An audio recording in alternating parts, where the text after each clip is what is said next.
Bonjour mes chers amis. En tant que votre médecin, je souhaite avoir aujourd'hui avec vous une conversation honnête et bienveillante sur les défis de santé auxquels nous sommes confrontés en vieillissant et, plus important encore, sur ce que nous pouvons faire pour y remédier. J'exerce la médecine depuis de nombreuses années et j'ai appris que le savoir, c'est le pouvoir. Lorsque vous comprenez ce à quoi vous faites face, vous pouvez prendre le contrôle de votre santé. Permettez-moi de commencer par quelque chose qui pourrait vous surprendre. Bien que le vieillissement comporte certains risques pour la santé, ce ne sont pas des fatalités inévitables. Ce sont des défis que nous pouvons relever avec les bonnes connaissances et les bonnes actions. Aujourd'hui, je veux vous parler des 5 principales affections qui touchent les personnes de plus de 60 ans, afin que vous soyez préparés et outillés. Premièrement, parlons des maladies cardiaques. Notre préoccupation numéro 1. Les maladies cardiovasculaires restent la première cause de mortalité dans le monde, et c'est une réalité que je côtoie quotidiennement dans ma pratique. Qu'est-ce que cela signifie pour vous? Eh bien, les maladies cardiaques sont responsables d'environ un décès sur 5, et le risque augmente considérablement avec l'âge. Mais voici ce que je veux que vous compreniez. Votre cœur ne s'use pas simplement parce que vous vieillissez. Les maladies cardiaques se développent via des processus spécifiques sur lesquels nous pouvons influer. Le principal coupable est ce que l'on appelle l'athérosclérose. Imaginez-la comme une lente accumulation de plaques dans vos artères, un peu comme la rouille qui s'accumule dans de vieux tuyaux. Cette plaque est constituée de cholestérol, de graisse et d'autres substances qui adhèrent aux parois de vos artères. Avec le temps, ces dépôts peuvent se rompre, provoquant des caillots sanguins qui bloquent l'afflux de sang vers votre cœur ou votre cerveau. La bonne nouvelle, nous pouvons ralentir considérablement ce processus et je vous expliquerai exactement comment lors de notre prochaine conversation. Qu'est-ce qui vous expose à un risque plus élevé? L'hypertension artérielle est le principal facteur. Un taux de cholestérol élevé, le diabète, le tabagisme et la sédentarité augmentent également votre risque. Mais n'oubliez pas, ce sont des facteurs que nous pouvons maîtriser. Deuxièmement, nous devons aborder le cancer. Je sais que ce mot peut faire peur, mais laissez-moi vous présenter les faits sans crainte. Le cancer devient plus fréquent avec l'âge, car nos cellules accumulent des dommages au fil du temps, et notre système immunitaire devient moins efficace pour détecter et éliminer les cellules anormales. L'âge médian au moment du diagnostic d'un cancer est de 67 ans, ce qui signifie que la moitié de tous les cancers surviennent après cet âge. Ce qu'il est important de comprendre, c'est que le cancer n'est pas une seule maladie, mais de nombreuses maladies différentes. Les types les plus courants chez les personnes âgées sont les cancers du poumon, colorectal, de la prostate et du sein. Qu'est-ce qui cause le cancer? C'est généralement une combinaison de facteurs, la génétique, l'environnement et les choix de vie accumulés au fil des ans. Le tabagisme reste la principale cause évitable. Mais voici une nouvelle encourageante. Les taux de mortalité par cancer ont diminué. Cela signifie que nous nous améliorons dans la prévention, la détection et le traitement du cancer. De nombreux cancers, lorsqu'ils sont détectés tôt, sont hautement traitables, voire guérissables. Troisièmement, parlons de l'accident vasculaire cérébral, AVC. Un AVC survient lorsque la circulation sanguine vers une partie de votre cerveau est interrompue, soit par un blocage dans une artère, soit par une hémorragie cérébrale. Pensez à votre cerveau comme à un ordinateur complexe qui a besoin d'un apport constant en oxygène et en nutriments. Lorsque cet apport est coupé, les cellules cérébrales commencent à mourir en quelques minutes. Ce qui rend l'AVC particulièrement préoccupant pour les personnes âgées, c'est que le risque double chaque décennie après 55 ans. L'hypertension artérielle est à nouveau le principal facteur de risque. Mais l'AVC est largement évitable. Environ 80% des AVC peuvent être prévenus grâce à des changements de mode de vie et à des soins médicaux appropriés. La clé est de reconnaître les signes d'alerte. Rappelez-vous l'acronyme VITE. Visage affaissé, incapacité de lever un bras, trouble de la parole, extrême urgence, appelez les secours. Un traitement rapide peut minimiser les lésions cérébrales et sauver des vies. Quatrièmement, nous avons les maladies respiratoires chroniques, en particulier la BPCO. BPCO signifie bronchopneumopathie chronique obstructive et elle est principalement causée par une exposition à long terme à des gaz ou particules irritants, le plus souvent la fumée de cigarettes. La BPCO rend la respiration progressivement plus difficile car elle endommage les alvéoles de vos poumons et rétrécit les voies respiratoires. La maladie se développe lentement, mettant souvent des décennies à devenir perceptible. Vous pourriez d'abord remarquer que vous êtes plus facilement essoufflé en montant les escaliers ou une côte. Plus tard, vous pourriez développer une toux chronique ou un sifflement respiratoire. La tragédie de la BPCO est qu'elle est en grande partie évitable. Le tabagisme est à l'origine de plus de 70% des cas de BPCO dans les pays développés. Mais même si vous avez fumé par le passé, vos poumons peuvent encore bénéficier de manière significative de l'arrêt du tabac. Il n'est jamais trop tard. Enfin, abordons le diabète. Le diabète survient lorsque votre corps ne produit pas assez d'insuline ou ne peut pas l'utiliser efficacement. L'insuline est comme une clé qui permet au sucre de votre sang d'entrer dans vos cellules pour leur fournir de l'énergie. Sans une fonction insulinique adéquate, le sucre s'accumule dans votre sang, causant des dommages dans tout votre corps. Le diabète de type 2, qui représente environ 95% de tous les cas de diabète, se développe souvent progressivement chez les adultes plus âgés. Votre risque augmente avec l'âge, car votre corps devient moins sensible à l'insuline avec le temps. Ce qui rend le diabète particulièrement dangereux, c'est qu'il accélère le développement des autres affections dont nous avons parlé. Maladies cardiaques, AVC et même certains cancers. L'hyperglycémie endommage les vaisseaux sanguins dans tout votre corps, affectant votre cœur, votre cerveau, vos reins, vos yeux et vos pieds. Maintenant, avant que vous ne vous sentiez dépassé, laissez-moi vous transmettre le message le plus important. Ces affections partagent des facteurs de risque communs, ce qui signifie que les mêmes choix sains peuvent aider à prévenir plusieurs maladies simultanément. L'hypertension, l'excès de cholestérol, le tabagisme, la sédentarité et une mauvaise alimentation contribuent à ces 5 pathologies. C'est en fait une excellente nouvelle, car cela signifie que vous n'avez pas besoin de 5 stratégies de prévention différentes, mais d'une seule approche globale pour une vie saine. De petits changements dans vos habitudes quotidiennes peuvent réduire considérablement vos risques pour l'ensemble de ces maladies. Je veux aussi que vous sachiez que la médecine moderne a fait d'énormes progrès. Nous avons de meilleurs médicaments, des traitements plus précis et des techniques chirurgicales améliorées. Plus important encore, nous comprenons la prévention mieux que jamais. Les patients que je vois vieillir avec le plus de succès ne sont pas nécessairement ceux qui ont la meilleure génétique, ce sont ceux qui agissent de manière cohérente et quotidienne pour protéger leur santé. En vieillissant, notre corps change, c'est un fait, mais le déclin n'est pas inévitable. Beaucoup de mes patients dans leurs 70, 80 et même 90 ans mènent des vies dynamiques et indépendantes parce qu'ils comprennent ces défis de santé et prennent les mesures appropriées. Lors de notre prochaine conversation, je vous présenterai les stratégies spécifiques fondées sur des preuves qui peuvent vous aider à prévenir ou à gérer ces affections. Rappelez-vous, il n'est jamais trop tard pour commencer à prendre soin de soi.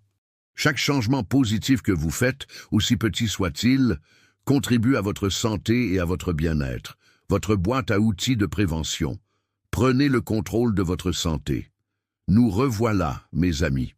Maintenant que nous comprenons les principaux défis de santé après 60 ans, laissez-moi vous annoncer la bonne nouvelle. Nous disposons d'outils puissants pour prévenir et gérer ces affections.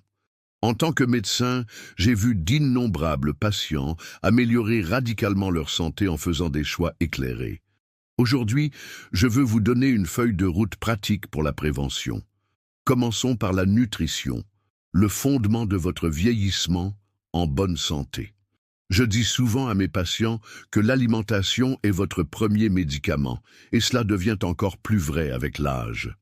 Les 2 modèles alimentaires qui bénéficient du plus solide soutien scientifique sont le régime méditerranéen et le régime DASH. Le régime méditerranéen n'est pas compliqué.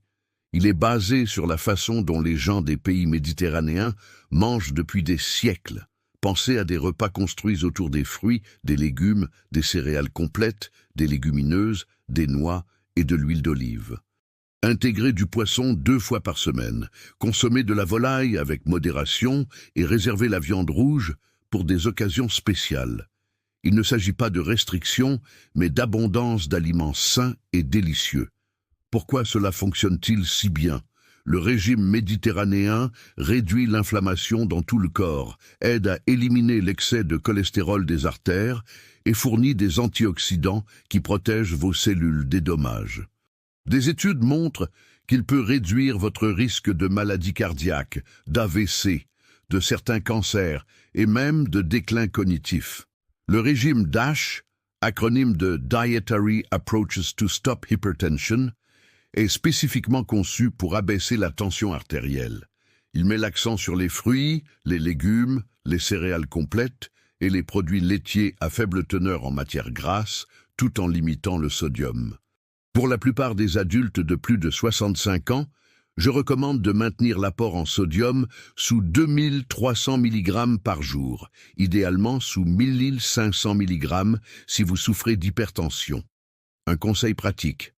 Au lieu de saler à table, expérimentez avec les herbes et les épices. L'ail, le romarin, l'origan et le curcuma ajoutent non seulement de la saveur, mais offrent aussi des bienfaits pour la santé. Et n'oubliez pas, en vieillissant, nous avons besoin de protéines en quantité suffisante pour maintenir notre masse musculaire. Parlons maintenant de l'activité physique, votre arme secrète contre le vieillissement. Je sais que certains d'entre vous pensent peut-être « Docteur, je suis trop vieux pour commencer à faire de l'exercice ». Laissez-moi vous arrêter tout de suite. Il n'est jamais trop tard pour commencer, et les bienfaits se font sentir presque immédiatement. Les recommandations actuelles préconisent 150 minutes d'activité modérée par semaine, soit seulement 30 minutes, 5 jours par semaine. Une activité modérée signifie que vous pouvez encore tenir une conversation en la pratiquant. Cela peut être de la marche rapide, de l'aquagym ou du vélo sur terrain plat. Si vous préférez une activité plus intense, 75 minutes par semaine suffisent. Mais l'exercice cardiovasculaire ne suffit pas. Vous avez également besoin de renforcement musculaire au moins 2 fois par semaine. Ne vous inquiétez pas, cela ne signifie pas soulever des poids lourds dans une salle de sport. Des bandes de résistance, des poids légers ou même des exercices utilisant votre propre poids corporel peuvent maintenir et développer la force musculaire. Des muscles forts protègent vos articulations, améliorent votre équilibre et aident à prévenir les chutes. Les exercices d'équilibre sont cruciaux et souvent négligés. Des activités simples comme se tenir sur un pied, marcher en ligne talon-pointe ou pratiquer le tai chi peuvent réduire votre risque de chute jusqu'à 30%. Les chutes sont une préoccupation sérieuse en vieillissant, donc consacrer quelques minutes par jour à des exercices d'équilibre est un excellent investissement. Si vous n'avez pas été actif, commencez doucement. Commencez par 5 à 10 minutes d'activité et augmentez progressivement. Votre corps s'adaptera et vous serez surpris de la rapidité avec laquelle vous vous sentirez plus fort et plus énergique. Abordons la surveillance de vos chiffres clés. Tout comme vous vérifieriez le niveau d'huile de votre voiture, vous devez surveiller certains indicateurs de santé. Ces chiffres nous indiquent si votre corps fonctionne bien et nous aident à détecter les problèmes tôt. La tension artérielle est le chiffre le plus important à surveiller. Les nouvelles directives classent la tension artérielle différemment. Nous considérons maintenant toute valeur supérieure à 140/90 comme de l'hypertension. Mais pour de nombreux adultes plus âgés, nous visons des cibles systoliques entre 120 et 129 si vous êtes en bonne santé et le tolérez bien. La surveillance de la tension à domicile est souvent plus précise que les mesures en cabinet, car elle élimine l'effet blouse blanche. Prenez vos mesures à la même heure chaque jour, idéalement le matin, et tenez un journal à me présenter. Le dépistage du cholestérol doit être régulier. Nous examinons plusieurs valeurs, le cholestérol total, le LDL, le mauvais cholestérol, le HDL, le bon cholestérol et les triglycérides. La surveillance de la glycémie est cruciale, surtout si vous avez des facteurs de risque de diabète. Nous effectuons un dépistage avec un simple test sanguin appelé hémoglobine glyquée, HbA1c, qui montre votre glycémie moyenne sur les 3 derniers mois. Pour les personnes âgées en bonne santé, nous visons une HbA1c inférieure à 7,5%. Mais nous individualisons les objectifs en fonction de votre état de santé général. L'arrêt du tabac mérite une attention particulière. Si vous fumez, arrêter est la chose la plus importante que vous puissiez faire pour votre santé, même si vous avez 70 ou 80 ans. J'ai entendu des patients me dire « Docteur, le mal est déjà fait ». Ce n'est tout simplement pas vrai. Vos poumons commencent à guérir quelques jours après l'arrêt et votre risque de crise cardiaque diminue de manière significative en 1 an. Seuls environ 5% des fumeurs âgés réussissent à arrêter sans aide, mais avec un soutien adéquat, les taux de réussite s'améliorent considérablement. Nous avons d'excellents outils, substituts nicotiniques, médicaments sur ordonnance, conseils et groupes de soutien. N'essayez pas d'arrêter seul, laissez-nous vous aider. Les vaccins sont les meilleurs amis de votre système immunitaire.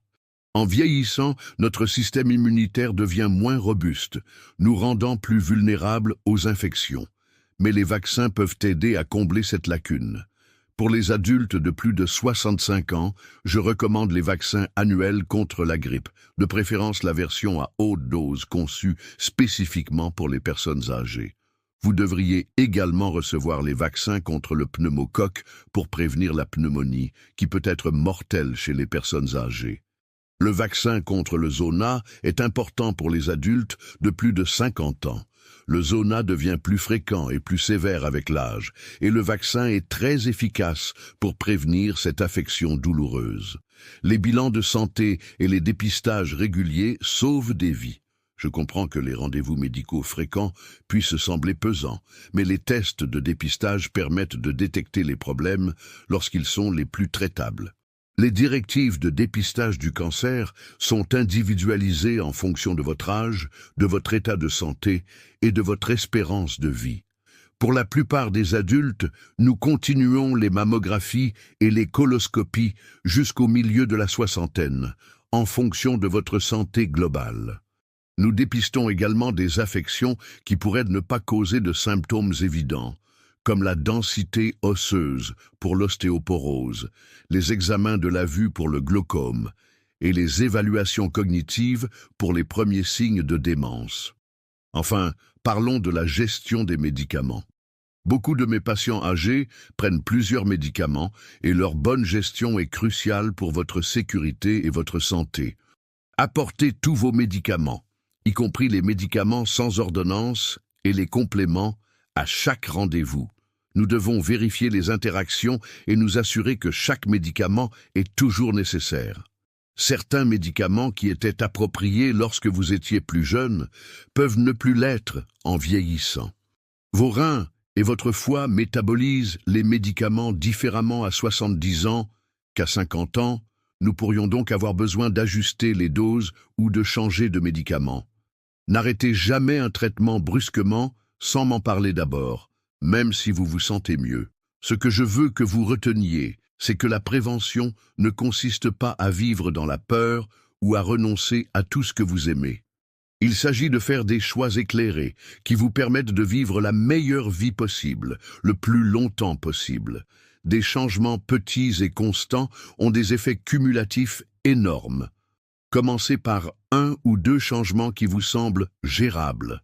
Peut-être s'agit-il de faire une promenade de 10 minutes après le dîner ou d'ajouter une portion de légumes à votre déjeuner. Bâtissez votre succès progressivement et ne soyez pas trop dur avec vous-même en cas de revers. Ils font partie du processus. Bien vivre. Les facteurs de style de vie qui transforment le vieillissement. Mes amis, lors de nos précédentes conversations, nous avons abordé les défis de santé que vous pourriez rencontrer et les stratégies médicales pour les prévenir. Aujourd'hui, je veux parler de quelque chose de tout aussi important, mais souvent négligé, les choix de vie quotidiens qui peuvent transformer la façon dont vous vieillissez. Ce ne sont pas seulement des recommandations médicales, ce sont les clés pour maintenir votre indépendance, votre joie et votre vitalité en prenant de l'âge. Commençons par le sommeil, l'atelier de réparation nocturne de votre corps. Beaucoup de mes patients me disent « Docteur, je n'ai plus besoin d'autant de sommeil qu'avant ». Je tiens à corriger cette idée fausse courante. Vous avez besoin d'autant de sommeil à 70 ans qu'à 50 ans, soit environ 7 à 8 heures par nuit. Ce qui change, ce n'est pas votre besoin de sommeil, mais votre capacité à obtenir un sommeil de qualité. Avec l'âge, notre horloge interne se décale. Vous pouvez vous sentir fatigué plus tôt le soir et vous réveiller plus tôt le matin. C'est normal, mais de nombreux adultes âgés développent des problèmes de sommeil qui affectent considérablement leur santé. Un mauvais sommeil augmente le risque de chute, de dépression, de problèmes de mémoire et même de maladies cardiaques.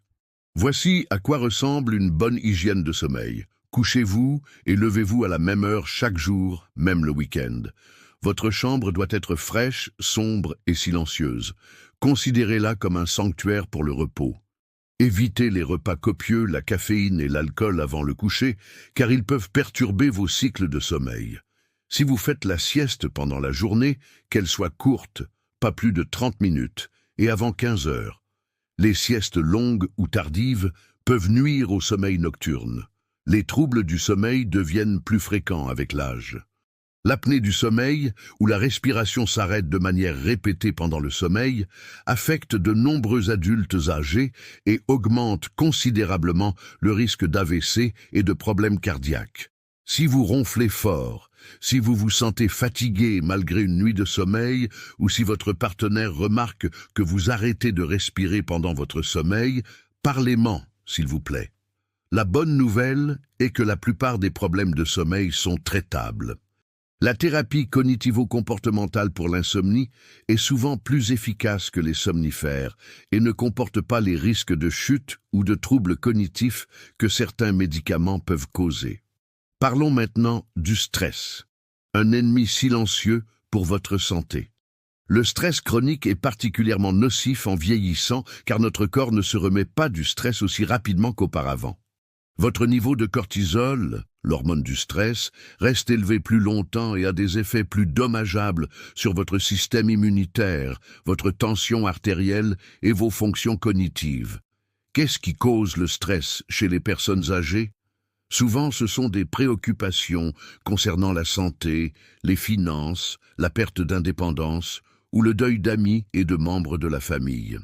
Ce sont des préoccupations réelles et légitimes, mais la façon dont nous y faisons face fait toute la différence. J'ai observé que mes patients qui vieillissent le mieux ont développé des stratégies d'adaptation efficaces.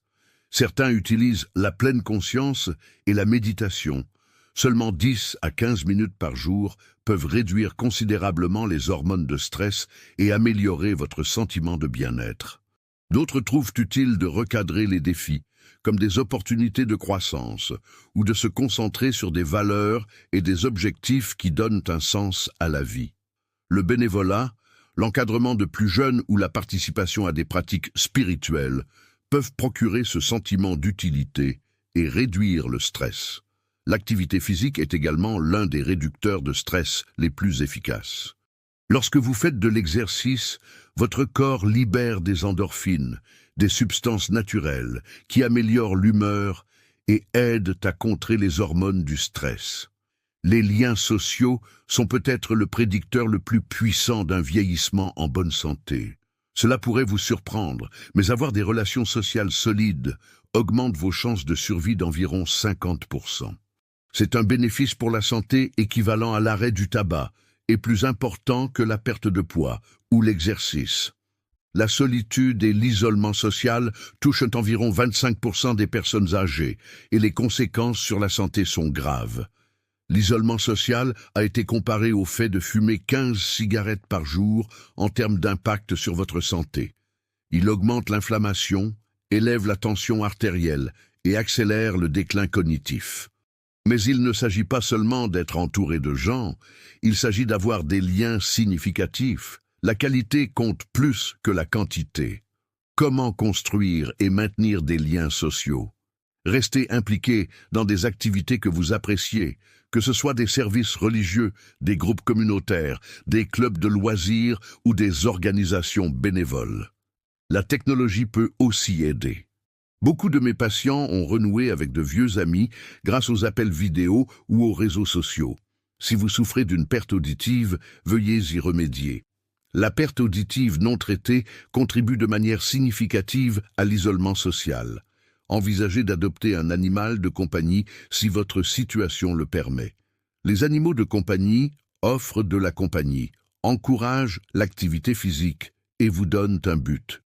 Combattre le mode de vie sédentaire est crucial pour bien vieillir. Nos vies modernes nous incitent à passer la plupart de notre journée assis. Mais la position assise prolongée est de plus en plus reconnue comme un facteur de risque de maladie indépendant de l'exercice. Pensez-y de cette façon, même si vous faites 30 minutes d'exercice par jour, si vous passez les 15 heures restantes de la journée assis, vous menez toujours un style de vie sédentaire. La solution n'est pas seulement l'exercice formel, c'est d'intégrer plus de mouvement tout au long de votre journée. Réglez un minuteur pour vous rappeler de vous lever et de bouger quelques minutes toutes les heures. Prenez les appels téléphoniques debout ou en marchant. Prenez les escaliers au lieu des ascenseurs lorsque c'est possible. Ces petits changements s'additionnent pour des bénéfices de santé significatifs. Le jardinage est une excellente activité, tout comme les tâches ménagères, qui comptent comme une activité physique et aident à maintenir votre indépendance. La santé mentale est tout aussi importante que la santé physique. La dépression et l'anxiété ne sont pas des composantes normales du vieillissement. Pourtant, elles sont souvent négligées ou banalisées chez les personnes âgées. La bonne nouvelle est que le traitement de la santé mentale est très efficace chez les personnes âgées. La thérapie, en particulier la thérapie cognitivo-comportementale, fonctionne aussi bien pour les adultes plus âgés que pour les plus jeunes. N'hésitez pas à demander de l'aide si vous avez des difficultés émotionnelles. Se faire soigner n'est pas un signe de faiblesse, c'est un signe de sagesse et de soin de soi. L'engagement cognitif garde votre esprit vif. Votre cerveau a besoin d'exercice tout comme vos muscles. Mettez-vous au défi intellectuellement par la lecture, les puzzles, l'apprentissage de nouvelles compétences ou la participation à des discussions complexes. L'interaction sociale elle-même est un excellent exercice pour le cerveau.